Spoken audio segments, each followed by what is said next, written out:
Delhi CBI நீதிமன்றம் summon அனுப்பியதை எதிர்த்து மாறன் சகோதரர்கள் தொடர்ந்த மனு தலைமை நீதிபதி தலைமையிலான அமர்வுக்கு மாற்றப்பட்டுள்ளது.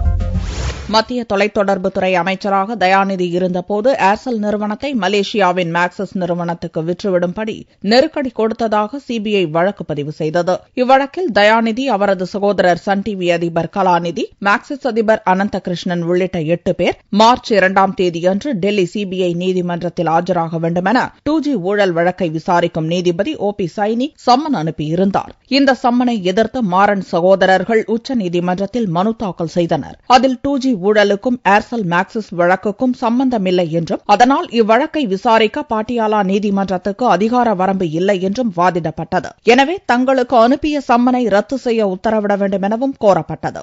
இம்மனு மீதான விசாரணை நீதிபதிகள் கோபால கவுடா, பானுமதி ஆகியோரை கொண்ட அமர்வு முன் வெள்ளியன்று வந்தது. இவ்வழக்கில் ஏற்கனவே குற்றப்பத்திரிகை தாக்கல் செய்யப்பட்டுவிட்டதால் மனுவை விசாரணைக்கு ஏற்க மறுத்த நீதிபதிகள் டெல்லி உயர்நீதிமன்றத்தை அணுகும்படி மாறன் சகோதரர்களுக்கு அறிவுறுத்தினர். இதனிடையே மத்திய அரசின் கூடுதல் சொலிசிட்டர் ஜெனரல் பிங்கி ஆனந்த் ஆஜராகி 2G ஊழல் வழக்கு தொடர்பான அனைத்து மனுக்களையும் தலைமை நீதிபதி தலைமையிலான அமர்வை தவிர வேறெந்த நீதிமன்றமும் விசாரிக்கக்கூடாது என்று உச்சநீதிமன்றம் ஏற்கனவே உத்தரவிட்டிருப்பதாக தெரிவித்தார். இதை கருத்தில் கொண்ட நீதிபதிகள் மாறன் சகோதரர்கள் மனு மீது தாங்கள் பிறப்பித்த உத்தரவை திரும்பப் பெற்றனர். தலைமை நீதிபதி HL தாட்டு தலைமையிலான அமர்வுக்கு மனுவை பரிந்துரைப்பதாகவும் கூறினர். இதையடுத்து மாறன் சகோதரர்களின் மனு பிப்ரவரி 9ஆம் தேதி மீண்டும் விசாரணைக்கு வருகிறது.